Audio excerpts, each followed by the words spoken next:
یعنی عورت کو اللہ تبارک و تعالیٰ نے میرے لیے میرے دل میں اس کی محبت ڈالی ہے، اس عورت کو محبوب بنایا، پسندیدہ چیز بنایا۔ یہ سند دو جہاں کے سردار نے عورت کو عطا کی ہے، کائنات میں کسی اور مخلوق کو نہیں۔ اس کے ساتھ ساتھ تیسرا حق اللہ کے رسول صلی اللہ علیہ وسلم نے ایک خاتون کو جو دیا ہے وہ یہ کہ جب جوان ہوتی ہے تو نکاح کا حق اس کو دیا جائے، تاکہ وہ اپنے اس جوڑے کو خود منتخب کرے کہ یہ بندہ میری صلاحیتوں کے برابر ہے یا نہیں۔ حضرت شیمہ کی وجہ سے اس کے خاندان کے تمام لوگ رہا ہو گئے تھے۔ آپ صلی اللہ علیہ وسلم نے ایک بہن کو یہ احترام دیا، یہ بہن کی عزت۔ ایسے ہی حجاج ابن یوسف کو جب خط پہنچا سندھ کے علاقے سے، ایک خاتون نے خط لکھا کہ اگر تم نے میری عزت کا تحفظ نہ کیا تو قیامت کے دن میرا ہاتھ ہوگا، تمہارا گربان ہوگا۔ یہ خط پہنچتے ہی حجاج ابن یوسف نے اپنے 18 سالہ بھتیجے کو محمد بن قاسم کو بھیجا۔ اس نے سندھ کے علاقے میں حملہ کر کے ملتان تک آیا اور اس پوری زمین کو رون کے رکھا۔ اس کی وجہ ایک ہی تھی، ایک بچی، ایک خاتون، ایک بہن کی عزت کو محفوظ کرنا تھا، اس کی عزت پامال ہوگی۔ تو گویا کہ خاتون خانہ جو ہے اس کو 4 حیثیتیں یہ قوس و قزح کے رنگوں کی طرح مختلف رنگ میں دنیا میں جی رہی ہے۔ اس کو عزت و شرافت سے اسلام نے رکھا۔ نحمدہ ونصلی علی رسولہ الکریم، اما بعد فاعوذ باللہ من الشیطان الرجیم، بسم اللہ الرحمن الرحیم۔ وَلَهُنَّ مِثْلُ الَّذِي عَلَيْهِنَّ بِالْمَعْرُوفِ صدق اللہ العلی العظیم وصدق رسولہ النبی الکریم ونحن علی ذلک من الشاہدین والشاکرین۔ سامعین گرامی، آج کا ہمارا جو موضوع ہے، گفتگو کا موضوع بیوی کے حقوق پر ہے۔ ایک خاتون جس کی اسلام سے پہلے حیثیت مختلف مذاہب کے اندر، اور پھر اسلام نے اس خاتون کو کیا حیثیت دی ہے، پہلے ہم اس کا تعین کریں گے۔ سب سے پہلے عورت یہودیت یعنی مذہب یہود میں عورت کی اپنی حیثیت یہ تھی کہ یہود مذہب کے اندر عورت کو مکار سمجھا جاتا تھا اور نسل انسانی کے لیے دشمن سمجھا جاتا تھا۔ یہی خاتون وراثت سے محروم تھی اور دوسری شادی کا حق خاتون کو نہیں دیا جاتا تھا۔ اور اسی یہودی مذہب کے اندر عورت کے متعلق یہ تھا کہ اس کو اتنی ہی بات کافی ہے کہ وہ بحیثیت عورت دنیا میں ہے، زندہ ہے، یہ زندگی ان کے لیے کافی ہے۔ عزت و احترام کا کوئی بھی تصور اس مذہب کے اندر عورت کے لیے نہیں تھا۔ ایسے ہی ہندو مت میں بھی عورت کی حیثیت اسی طرح تھی، جیسا کہ برہمن کا قول ہے کہ 4 چیزوں پہ اعتبار نہیں کیا جا سکتا ہے اور نہ یہ قابل اعتبار ہیں۔ نمبر 1، دریا پہ اعتبار نہیں ہے کہ دریا کا رخ کس طرف ہے اور بندے کو کدھر بہا کے لے کے چلی جاتی ہے۔ اور نمبر 2، مسلح سپاہی پہ بھی برہمن نے کہا اس پہ اعتبار نہ کیا جائے، کس وقت وہ کس کا ساتھ دے گا اس کا کوئی پتہ نہیں ہے۔ جیسے افغانستان میں ہوا، افغانستان میں امریکہ نے اتنی پوری طاقت لگا کے 20 سال میں اس فوج کی تربیت کی اور لمحوں کے اندر وہ مسلح سپاہی ڈھیر ہو گئے۔ یہ برہمن کی بات تھی، لیکن آج وہ سچی نکل گئی۔ ایسے ہی پنجے اور سینگ رکھنے والے جانوروں پر انہوں نے کہا اس پہ اعتبار نہ کیا جائے، اور ساتھ ساتھ بادشاہ پہ اعتبار نہ کیا جائے، اور عورت جو ہے اس پہ اعتبار نہ کیا جائے کسی وقت بھی یہ بے وفائی کرتے ہیں۔ یہ برہمن ہندو مذہب کا تصور تھا۔ پھر ساتھ ساتھ ان میں وہ اس مذہب میں کہتے ہیں عورت جھوٹی ہے، بے رحمی سے کا ارتکاب کرتی ہے، حماقت بھی عورت کی مقدر میں لکھا ہوا ہے، اس کی فطرت میں ہے۔ پھر ہندو مذہب میں ستی کے نام سے ایک رسم چل رہی، یعنی شوہر مر جاتا ہے تو اس شوہر کے ساتھ ہی عورت کو مرنا چاہے، وہ اپنے آپ کو اسی طرح زندہ جلا دے۔ ان مذاہب میں یہ بھی تھا کہ عورت کو تعلیم، کسی قسم کی مذہبی تعلیم عورت کو نہ دیا جائے، وہ دین اور مذہب سے اور اس مذہب کی کتاب سے عورت واقف نہ ہو۔ یہ ہو ہی نہیں سکتا ہے کہ وہ عورت مذہب سے اور دین سے، دینی تعلیم سے نوازی جائے۔ اور اسی طریقے سے دوسری زوجیت، یعنی شوہر دوسرے درجے میں دوسری مرتبہ شادی کرنے کی اجازت نہیں تھی۔ عربوں کی حالت یہ تھی کہ وہ بچیوں کو زندہ درگور کرتے تھے۔ اکثر ان کے قبائل میں یہ تھا کہ وہ بچیوں کو زندہ رکھنا اپنے لیے عار اور شرم سمجھتے تھے۔ اللہ کے رسول صلی اللہ علیہ وسلم کے پاس ایک شخص آیا، کہا میں نے 10 بچیوں کو زندہ درگور کیا۔ اس پر آپ صلی اللہ علیہ وسلم کے داڑھی مبارک آنسو سے تر ہو گئی۔ صحابہ نے کہا تو نے اللہ کے رسول کو اذیت دی۔ آپ صلی اللہ علیہ وسلم نے کہا چھوڑو، بیان کرنے دو، یہ اپنی حالت بیان کر رہا ہے۔ آخر میں دو جہاں کے سردار نے کہا کہ الاسلام یہدم ما کان قبلہ، اسلام اس سے پہلے تمام گناہوں کو منہدم کر دیتا ہے، توڑ دیتا ہے، مٹا دیتا ہے، لہذا آج سے تو اپنی نئی زندگی کا آغاز کر۔ ایسے ہی اس عربی قوم کے اندر نہ عورت کو وراثت ملتا تھا اور نہ یہی خاتون جو ہے کسی حیثیت میں رہتی تھی۔ عربوں کے ہاں بھی ہر وہ شخص وراثت کا حقدار ہوتا تھا جو سواری پہ سوار ہو کے تلوار لے کے جنگ کر سکتا ہے، لہذا عورت حقدار وراثت کی نہیں ہو سکتی۔ لیکن اسلام آیا تو اسلام نے وحدت نسل انسانی کا تصور دیا کہ سورہ نساء کے اندر یا ایھا الذین آمنوا اتقوا اللہ سے اللہ یا ایھا الناس اتقوا ربکم الذی خلقکم من نفس واحدۃ وخلق منها زوجها وبث منهما رجالا کثیرا ونساء واتقوا اللہ الذی تساءلون به والارحام کا تصور دیا کہ اس میں وحدت نسل انسانی کا تصور دیا کہ انسان کو اللہ تبارک و تعالیٰ نے ایک ہی شخصیت سے پیدا کیا۔ یہ تصور اسلام نے دیا، اسلام کے علاوہ کسی اور مذہب نے نہیں دیا۔ وحدت ربانی، اور پھر یہ تصور بھی دیا خواہ مرد ہو یا عورت ہو، ہر ایک کا رب اکیلا تنہا ایک اللہ ہے۔ مرد اپنے رب کو پکارتا ہے تو اس کی بھی قبول ہوتی ہے، اس کی دعا قبول ہوگی، اور عورت اپنے رب کو پکارتی ہے تو اس کی بھی دعا قبول ہوگی۔ جو اپنے رب کے ہاں سجدہ کرے گا اسی کا سجدہ، اسی کی عبادت اللہ کے ہاں قبول ہو۔ ایسے ہی اسلام نے وحدت حقوق و فرائض، حقوق و فرائض میں دونوں کو مساوات حق دیا ہے، ہر ایک کے حق کو تعین کیا ہے۔ مرد کے حق کیا ہیں، حقوق کیا ہیں، اور عورتوں کے حقوق کیا ہیں، مرد کے فرائض کیا ہے، عورت کے فرائض کیا ہے۔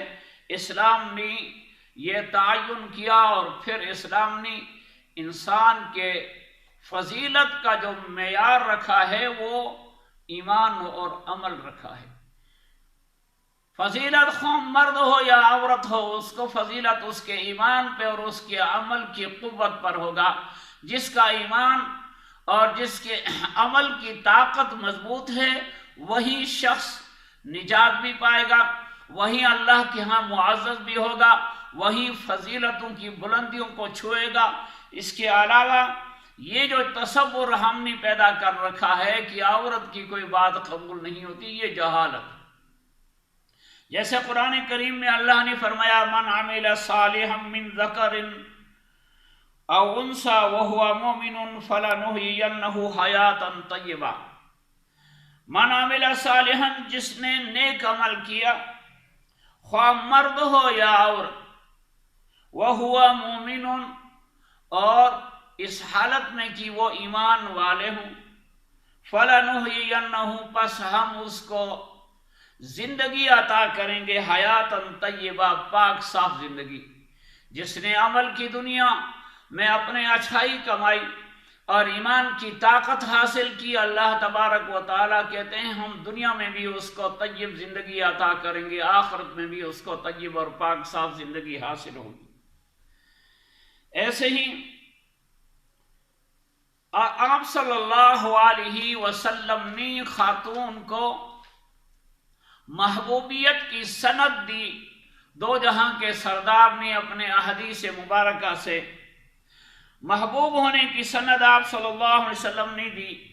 آپ صلی اللہ علیہ وسلم نے فرمایا حبب الی من دنیاکم، اللہ نے مجھے دو چیزیں محبوب کر، اللہ نے کچھ چیزیں میرے لیے محبوب کی ہیں، ان میں سے ایک عورت کو اور دوسرے خوشبو کو، اور نماز میری آنکھوں کی ٹھنڈک ہے، آپ صلی اللہ علیہ وسلم نے فرمایا۔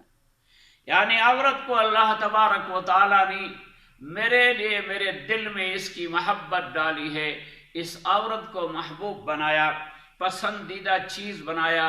یہ سند دو جہاں کے سردار نے عورت کو عطا کی ہے، کائنات میں کسی اور مخلوق کو نہیں۔ اور فرمایا خوشبو جو ہے، اس خوشبو کو بھی اللہ نے میرے لیے محبوب بنایا، مجھے پسند ہے، اور اسی طرح نماز کے اندر میری آنکھوں کی ٹھنڈک۔ آپ صلی اللہ علیہ وسلم نے جان و مال، عزت و آبرو میں ان کے تحفظ کے بارے میں قانونی حیثیت دی۔ ہر بندے کی، خواہ وہ بچہ ہے، خواہ عورت ہے، خواہ مرد ہے، ہر ایک کی عزت کا بھی تحفظ ہے، ہر ایک کے مال کا بھی تحفظ ہے، اور خاتون جو ہے وہ اپنے مال کی ملکیت رکھ سکتی ہے، اس کے مال کو قانونی تحفظ حاصل ہے، اس کی عزت کو قانونی تحفظ حاصل ہے۔ حضرت عمر رضی اللہ تعالی عنہ کے زمانے میں ایک خاتون قتل ہوئی، اس کے قتل میں کئی افراد شریک تھے۔ حضرت عمر رضی اللہ تعالیٰ عنہ نے یہ مبارک حکم جاری کیا کہ ان الرجل یقتل بالمرأة، جو مرد ہے وہ عورت کے مقابلے میں، عورت کے بدلے میں قتل کیا جائے گا، بالمرأة، عورت کے بدلے میں۔ ان الرجل، بے شک مرد، یقتل، قتل کیا جائے گا، بالمرأة، عورت کے بدلے میں۔ یہ حکم حضرت عمر رضی اللہ تعالیٰ عنہ نے جاری کیا۔ کئی افراد نے ایک خاتون کو قتل کیا تھا، وہ تمام افراد حضرت عمر رضی اللہ تعالیٰ عنہ کے حکم سے اس ایک خاتون کے بدلے میں قتل ہوئے۔ ایک روایت تو یہاں تک ہے کہ 7 آدمیوں کو ایک عورت کے بدلے میں 7 مردوں کو قتل کیا گیا۔ یہ عزت دنیا کے کسی مذہب نے نہیں دی، یہ اسلام نے ایک خاتون کو، ایک بچی کو، ایک بیوی کو یہ عزت عطا کی۔ اور پھر ساتھ ساتھ عورت ہونے کی حیثیت سے اس کے 4 حیثیتیں ہیں۔ ایک حیثیت ماں کی ہے، دوسری حیثیت بہن کی ہے، تیسری حیثیت بیٹی کی ہے، چوتھی حیثیت ان کی بیوی کی ہے۔ اور ان 4 حیثیتوں میں گویا کہ یہ قوس و قزح کے 4 رنگ ہیں، یہ اپنے ہر رنگ میں الگ الگ ہے۔ ماں کی حیثیت میں اللہ کے رسول صلی اللہ علیہ وسلم نے فرمایا ماں کے قدموں میں جنت ہے۔ اور پھر اب صلی اللہ علیہ وسلم نے فرمایا ایک انسان پہ سب سے بڑا حکم، بڑا حق جو ہے وہ اس کی ماں کا ہے۔ پھر آپ صلی اللہ علیہ وسلم سے 4 مرتبہ سوال کیا گیا، آپ صلی اللہ علیہ وسلم نے 3 بار فرمایا ماں کا حق۔ اس کے ساتھ ساتھ ماں کے حقوق کے ساتھ جب بہن ہوتی ہے تو بہن کی عزت کے خاطر بھائی اپنے جان کو قربان کر دیتا ہے، بہن اور بہنوں کے عزت کی خاطر بھائی اپنی جان کو قربان کر دیتے ہیں۔ اسلامی معاشرے میں جو غیر مسلم پلتے تھے، ان غیر مسلموں نے مسلمان معاشرے سے بہت کچھ اچھائیاں سیکھی تھی۔ مولانا ڈاکٹر اسلم صدیقی نے اپنے خطبات میں لکھا ہے کہ ایک عالم دین جیل میں تھا اور اس کو مشقتی کے طور پہ ایک سکھ ڈاکو تھا، وہ بطور خادم کی ان کے ساتھ ہو گیا۔ اس سکھ ڈاکو نے کہا ایک دفعہ ایسا ہوا کہ ہم نے ایک گاؤں پر ہلہ بولنا تھا، ڈاکہ مارنا تھا۔ ہم اس گاؤں کے قریب گئے تو مجھے معلوم ہوا کہ اس گاؤں میں ایک خاتون ہمارے گاؤں کی شادی ہو کے آئی ہے، جو مسلمان خاتون اس گاؤں میں۔ تو میں نے ان ڈاکوں کو فوری طور پہ آرڈر دیا کہ کوئی بھی اس گاؤں میں حملہ نہیں کرے گا، ڈاکہ نہیں مارے گا، اس لیے کہ یہ گاؤں ہمارے داماد کا ہے۔ مولانا نے کہا، میں نے پوچھا کہ داماد تمہارا کیسا ہوا، تمہاری تو شادی ہی نہیں ہوئی ہے۔ اس ڈاکو نے کہا شادی تو میری نہیں ہوئی ہے، لیکن میرے گاؤں کے ایک جولا تھا، اس جولا کی بیٹی شادی ہو کے یہاں اس گاؤں میں آئی تھی، گویا کہ اس علاقے کے گاؤں کی بیٹیاں بھی ہماری بیٹیاں ہیں۔ یہ ادب اس سکھ کو سکھائی کس نے؟ اسلامی معاشرے نے، اس مسلمانوں کے ساتھ رہتے ہوئے۔ ایسے ہی دوسری طرف سے ایک صورت میں یہی بہن کی صورت میں اللہ کے رسول صلی اللہ علیہ وسلم کی سکی بہن تو نہیں تھی، ام ہانی چچزاد بہن تھی۔ اللہ کے رسول صلی اللہ علیہ وسلم ان سے بہت زیادہ محبت کرتے تھے، یہاں تک روایت میں ہے کہ فتح مکہ کے دن اللہ کے رسول صلی اللہ علیہ وسلم نے اعلان کیا، جو ام ہانی کے گھر میں پناہ لے گا اس کو پناہ ہماری طرف سے بھی ہے۔ ام ہانی نے آ کے کہا، یا رسول اللہ صلی اللہ علیہ وسلم، ہم نے فلاں آدمیوں کو پناہ دی ہے۔ آپ صلی اللہ علیہ وسلم نے کہا، آپ نے جو پناہ دی ہے وہی ہماری پناہ ہے، وہ بندہ نجات ہے، اس بندے کی گرفت نہیں ہو۔ ایسے حضرت شیمہ رضی اللہ تعالی عنہ حضور صلی اللہ علیہ وسلم کی رضائی بہن تھی۔ حنین کے فتح کے دوران یہ گرفتار ہو کے قیدی بن کر آئی اور اس نے کہا، میں تمہارے پیغمبر کی بہن ہوں، مجھے ان سے ملاؤ۔ حضور صلی اللہ علیہ وسلم سے ملایا تو آپ صلی اللہ علیہ وسلم نے ان کے لیے اپنی چادر بچھائی، اس پر بٹھا دی، اور پھر آپ صلی اللہ علیہ وسلم نے کہا، جو آپ اگر کہنا چاہتی ہے، آپ آنا چاہتی ہے تو میرے ساتھ میرے گھر میں رہے، نہیں واپس جانا چاہتی ہو تو آپ کے لیے آزادی ہے۔ اور پھر شیمہ نے مطالبہ کیا کہ تمہارے قیدیوں میں تمہاری رضائی مائیں بھی ہیں، بہنیں بھی ہیں، خالائیں بھی ہیں ان قیدیوں میں، لہذا میرا مطالبہ ہے کہ ان قیدیوں کو رہا کر دیا جائے۔ حضرت شیمہ کے اس مطالبے پہ آپ صلی اللہ علیہ وسلم نے کہا، ہمارے خاندان کے لوگوں میں جتنے لوگ قیدی ہیں ان کو تو میں رہا کروں گا، باقی لوگوں میں تقسیم جو ہو چکے ہیں میں ان سے گزارش کروں گا، اگر وہ مان گئے تو ان کو بھی رہا کر دیں گے۔ حضرت شیمہ کی وجہ سے اس کے خاندان کے تمام لوگ رہا ہو گئے تھے۔ آپ صلی اللہ علیہ وسلم نے ایک بہن کو یہ احترام دیا، یہ بہن کی عزت تھی اور یہ اللہ کے رسول صلی اللہ علیہ وسلم کا طریقہ تھا۔ ایسے ہی اس خاتون کی ایک حیثیت بیٹی کی ہے۔ آپ صلی اللہ علیہ وسلم کی 4 بیٹیاں تھیں، دو جہاں کے سردار نے اپنی بیٹیوں سے انتہا درجے کی محبت سے اپنے بیٹیوں کو رکھا۔ رسول اللہ صلی اللہ علیہ وسلم نے حضرت فاطمہ الزہرا رضی اللہ تعالی عنہا کے متعلق کہا، میرے جگر کا گوشہ ہے، جو فاطمہ کو اذیت پہنچتی ہے تو مجھے بھی اذیت پہنچتی ہے، فاطمہ پریشان ہوتی ہے تو میں بھی پریشان ہوتا ہوں۔ ایسے ہی حضرت زینب رضی اللہ تعالی عنہ کے متعلق بھی ہے۔ یہ بیٹی کی حیثیت اللہ کے رسول صلی اللہ علیہ وسلم نے پھر جہاں سفر پہ جاتے تھے، سفر سے واپسی پہ مسجد نبوی میں تشریف، پھر فاطمہ الزہرا سے ملاقات ہوتی تھی اور پھر اپنے گھر میں آتے تھے۔ بیٹی کی حیثیت اللہ کے رسول صلی اللہ علیہ وسلم نے متعین کی۔ تو گویا کہ خاتون خانہ جو ہے اس کو 4 حیثیتیں یہ قوس و قزح کے رنگوں کی طرح مختلف رنگ میں دنیا میں جی رہی ہے، اس کو عزت و شرافت سے اسلام نے رکھا۔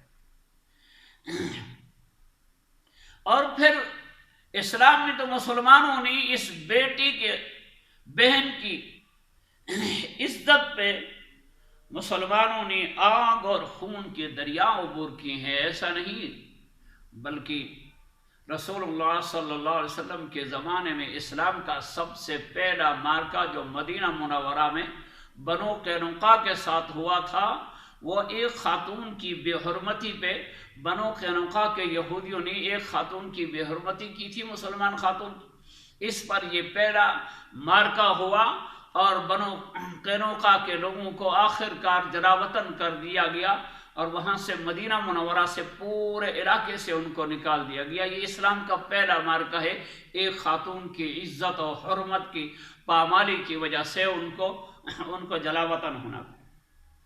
ایسے ہی حجاج بن یوسف کو جب خط پہنچا سندھ کے علاقے سے، ایک خاتون نے خط لکھا کہ اگر تم نے میری عزت کا تحفظ نہ کیا تو قیامت کے دن میرا ہاتھ ہوگا، تمہارا گربان ہوگا۔ یہ خط پہنچتے ہی حجاج بن یوسف نے اپنے 18 سالہ بھتیجے کو محمد بن قاسم کو بھیجا، اس نے سندھ کے علاقے میں حملہ کر کے ملتان تک آیا اور اس پوری زمین کو رون کے رکھا۔ اس کی وجہ ایک ہی تھی، ایک بچی، ایک خاتون، ایک بہن کی عزت کو محفوظ کرنا تھا، اس کی عزت پامال ہوگی۔ ایسے ہی ایشا کوچک یعنی ترکی کے علاقے سے ایک قصبے سے خاتون نے خط لکھا اور یہ آواز دی، واہ معتصمہ یا واہ معتصمہ ہو، اے معتصم تو کہاں ہے؟ میری عزت لوٹی جا رہی ہے، مجھے تباہ کیا جا رہا ہے، مجھے دنیا کے اندر رسوا کیا جا رہا ہے۔ یہ آواز جب معتصم نے خط پڑھ کے یہ آواز سنی، معتصم اچانک اوپر سے اپنی کرسی سے اچھل کے نیچے زمین پہ آ گیا اور معتصم نے کہا کہ میں حاضر ہوں، اے خاتون تیری اس فریاد پہ میں حاضر ہوں۔ فوری طور پہ اپنے وزیر کو حکم دیا کہ قیادت میں کروں گا اور فوجیوں کو تیار کرے جنگ کے لیے۔ قیادت خود معتصم نے کی، اس قصبے تک پہنچا جس قصبے میں اس خاتون کی عزت غیر مسلموں نے پامال کی تھی، وہاں پہنچا اور پھر اس پوری زمین کو معتصم نے اس پوری زمین کو رون ڈالا، خاتون کو تلاش کر کے آخر کار وہ خاتون ملی تو کہا، اے اللہ کی بندی، تمہاری اس فریاد پہ میں آیا، میں نے کھانا بھی چھوڑ دیا تھا، آرام بھی چھوڑ دیا تھا، لباس بھی تبدیل نہیں کیا تھا، میں جب تک تو نہ ملے، تمہاری فریاد نہ سنی جائے، اس وقت تک میں کچھ نہیں کروں گا، ان لوگوں کو رون کے رکھوں گا۔ اسی طرح رونا کی۔ یہ وہ اسلام ہے، اسلام نے ایک مومنہ، ایک مسلمان خاتون کو عزت و احترام دی جو ہماری تاریخ کا حصہ ہے، ہر بندہ دیکھ سکتا ہے۔ ایسے ہی اللہ تبارک و تعالی نے شوہر کے ذمہ خاتون کے کچھ حقوق عائد کیے ہیں۔ ہمارے علماء اور فقہاء نے اشارات میں احادیث مبارکہ سے چن کر کے ان حقوق کا تعین کیا ہے۔ ان میں پہلا حق یہ ہے کہ خاتون کو اس کی زندگی کے مطابق اس کو زندہ رہنے دیا جائے، یہ پہلا حق ہے کہ اس کو زندہ رہنا دیا جائے، زندگی اس کا حق ہے۔ شوہر کو یہ حق نہیں پہنچتا ہے کہ وہ نکاح میں آنے کے بعد اس کو قتل کرے۔ پہلے جب بچی پیدا ہوتی ہے تو اس کے جان کا تحفظ اس کے باپ کی ذمہ داری ہے، جب وہ بڑھ جاتی ہے، جوان ہوتی ہے، تو بھائی بھی اس ذمہ داری میں شریک ہوتا ہے، اور پھر جب شادی ہو جاتی ہے تو شوہر اس کی عزت کا اور اس کے ناموس کا اور اس کی زندگی کا تحفظ کا ضامن ہوتا ہے۔ یہ قتل کرنے کے لیے نہیں، ہمارے دیہاتوں میں عورتوں کو چھوٹی چھوٹی باتوں پہ قتل کیا جاتا ہے۔ ایک ہی صورت ہے کہ آپ کا اور اس کا نبھا نہیں ہوتا ہے، خاتون اگر اس کے چال چلن ٹھیک نہیں ہے، لیس کریکٹر ہے، تو ایسی صورت میں اللہ کے رسول صلی اللہ علیہ وسلم نے یہ حکم دیا ہے کہ آپ اس کو طلاق دے دیں، اس کو چھوڑ۔ یہ نہیں ہے کہ آپ اس کو قتل کر دیں، قتل کرنے کا اختیار آپ کو نہیں ہے، یہ عدالت کو ہے، وقت کی حکومت کو ہے۔ اسلامی حکومت قتل کی سنسار کرنے کی سزا دے سکتی ہے، شوہر یہ سزا نہیں دے سکتا ہے۔ ہر بندہ اپنے ہاتھ میں قانون کو لے گا تو اس سے فساد پیدا ہوگی اور اصلاح نہیں ہوگی معاشرے۔ یہ پہلا حق۔ ان حقوق میں سے پہلا حق زندگی کا، اور اس کے ساتھ ساتھ خاتون کو دوسرا حق جو ہے وہ اس کی عزت و آبرو کا ہے، اس کو معزز سمجھا جائے، معاشرے میں بھی، گھر میں بھی اس کو، گھر میں گویا کہ وہ گھر کی نگراں ہے اور گھر کے تحفظ کرنے والی ہے، محافظ ہے، لہذا اس کا احترام کیا جائے۔ احترام کے بعد یہ دوسرا حق ہے، عزت اور ناموس کی حفاظت بھی، احترام بھی ضرور۔ اس کے ساتھ ساتھ تیسرا حق اللہ کے رسول صلی اللہ علیہ وسلم نے ایک خاتون کو جو دیا ہے وہ یہ کہ جب جوان ہوتی ہے تو نکاح کا حق اس کو دیا جائے، تاکہ وہ اپنے اس جوڑے کو خود منتخب کرے کہ یہ بندہ میری صلاحیتوں کے برابر ہے یا نہیں، میں اس کے ساتھ زندگی گزار سکتی ہوں یا نہیں، اور میں اس کے ساتھ میری زندگی کا نباہ ہو سکتا ہے یا نہیں۔ اس جوڑے کو منتخب کرنے کا اختیار خاتون کو ہے، خود خاتون منتخب کرے، البتہ والدین اور رشتہ داروں کے مشورے بھی شامل ہو اور ان کی رائے بھی اس میں شامل ہو، رائے کو پرکھنا چاہیے، لیکن فیصلے کا اختیار خاتون کو ہونا چاہیے، بچی کو ہونا چاہیے۔ اللہ کی شریعت نے یہ اس کو حق دیا۔ اس کے ساتھ جو نمبر 4 حق جو ہے وہ یہ کہ مہر کا حق ہے۔ جب خاتون خانہ عقد نکاح میں آتی ہے تو نکاح کے دوران مہر مقرر ہوتا ہے، نکاح کے دوران مہر مقرر نہ ہو تو وہ بعد میں مہر مثل بن جاتا ہے، اس کے رشتہ دار بچیوں کا جو مہر ہوتا ہے اس کا بھی وہی مہر ہوتا ہے۔ یہ مہر اس کا ذاتی حق ہے، ملکیت ہے، نہ باپ اس میں تصرف کر سکتا ہے، نہ بھائی کر سکتا ہے، نہ رشتہ دار۔ ہمارے دیہاتوں میں تو وہ لے لیتے ہیں، باپ لے لیتا ہے، بھائی لے لیتا ہے، ماں لے لیتی ہے، خاندان والے لے لیتے ہیں اور اس کو ہڑپ کر کے کھا کے چلے جاتے ہیں، بیچاری کو مہر دیتے ہی نہیں ہے، حالانکہ یہ اس کی ذاتی ملکیت ہے، ذاتی حیثیت میں وہ اپنے مال میں تصرف کر سکتی ہے، یہ اس کا حق ہے۔ اور بعض لوگوں نے لمبے لمبے مہر رکھے ہوئے ہیں، وہ ادا ہی کرنے کی اس کی شوہر کی بس کی بات نہیں ہوتی ہے، مرتے دم تک نہ مہر اس کو دیتے ہیں اور نہ اس کی ادائیگی ہوتی ہے، اسی طرح ہوتا ہے، حالانکہ یہ ایک قرض ہے، شوہر کو فوری طور پہ اس قرض کو ادا کرنا چاہیے اپنی بیوی کو، جب بھی اس کے پاس وسائل آتا ہے تو فوری طور پہ اس مہر کو ادا کرے، اور پھر خاتون اپنے اس مال میں تصرف کر سکتی ہے، یہ اس کا حق۔ اللہ کی شریعت نے یہ بھی حق دیا ہے کہ خاتون کے شوہر کے حیثیت کے مطابق تمام ضروریات زندگی شوہر پوری کرے گا، کھانے کی ضروریات بھی شوہر پورے کرے گا، پینے کی ضروریات بھی پورے کرے گا۔ یہ نہیں، اس کا مطلب یہ نہیں ہے کہ ایک خاتون جو ہے وہ بہت بڑے ہائی لیول کا مطالبہ کرے، خواہ شوہر کی طاقت میں ہے یا نہیں، بلکہ ہونا یہ چاہے کہ شوہر کی حیثیت کے مطابق وہ کھانے کا مطالبہ کر سکتی ہے، پینے کا مطالبہ کر سکتی ہے، اور اس کے ساتھ ساتھ وہ اپنی پوری ضروریات، لباس کا مطالبہ کر سکتی ہے اور مکان کا مطالبہ کر سکتی ہے۔ یہ سارے مطالبات شوہر پورے کرے۔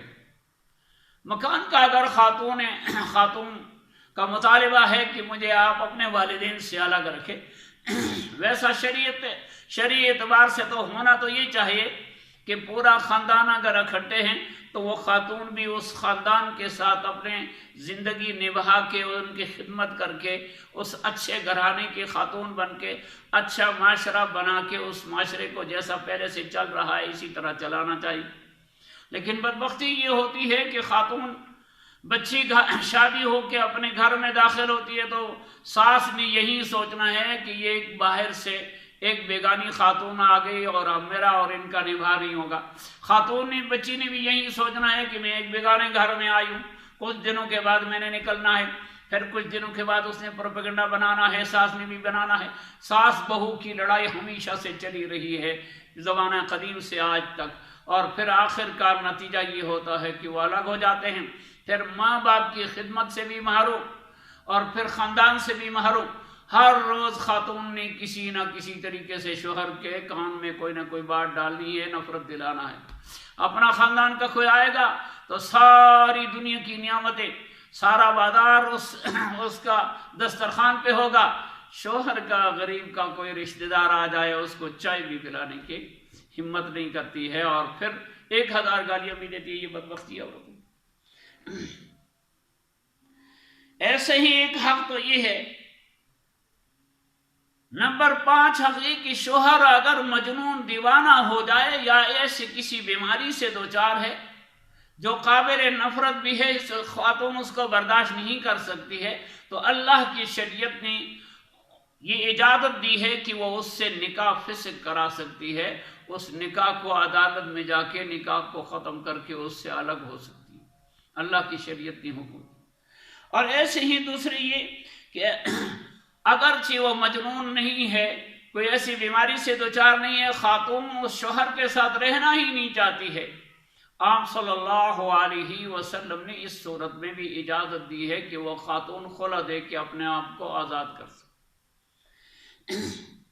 اسی طریقے سے اللہ کے تبارک و تعالیٰ کے پیغمبر صلی اللہ علیہ وسلم نے خواتین کے حقوق کا تعین کرتے ہوئے باپ کی جائیداد سے بھی خاتون وراثت پائے گی اور شوہر کے جائیداد سے بھی وہ وراثت پائے گی، بھائی کی جائیداد سے بھی وراثت پائے گی، وراثت میں وہ شریک ہے، بہن کی اور ماں کی جائیداد سے بھی وہ ہر ایک اپنے اپنے دائرے میں، قرآن نے ان کے حصص مقرر کیے ہیں، ان حصص کے مطابق رسول اللہ صلی اللہ علیہ وسلم نے حصص مقرر کیے، ان کے مطابق خاتون برابر کی وراثت میں شریک رہے۔ اسلام سے پہلے کسی مذہب میں یہ نہیں رہا۔ اگر ایک شوہر نے 2 شادیاں کی ہے، 3 کی ہیں، 4 شادیاں کی، 4 سے زیادہ شادیاں کرنا حرام ہے، جائز ہی نہیں۔ اس دوران میں دونوں بیویوں کے 3 ہیں، 4 ہیں، ان کے درمیان عدل قائم کرنا، یہ بھی شریعت نے عورت کو حق دیا ہے۔ اگر شوہر عدل قائم نہیں کرتا ہے تو خاتون عدالت کے ذریعے سے اپنے یہ عدل و انصاف کا حق شوہر سے لے سکتی۔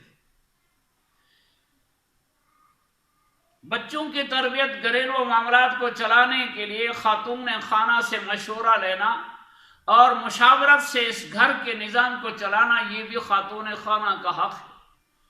نمبر 10 حق یہ کہ اللہ تبارک و تعالیٰ نے شوہروں کو حکم دیا ہے وہ حسن معاشرت سے عورتوں کے ساتھ زندگی گزارے، اچھی طریقے سے۔ آپ صلی اللہ علیہ وسلم نے فرمایا تم میں سے بہترین لوگ وہ ہے جو اپنے آل، اپنے بیوی کے ساتھ اچھے رہیں۔ اللہ تبارک و تعالیٰ ہمیں عمل کرنے کی توفیق دے۔ وآخر دعوانا ان الحمدللہ رب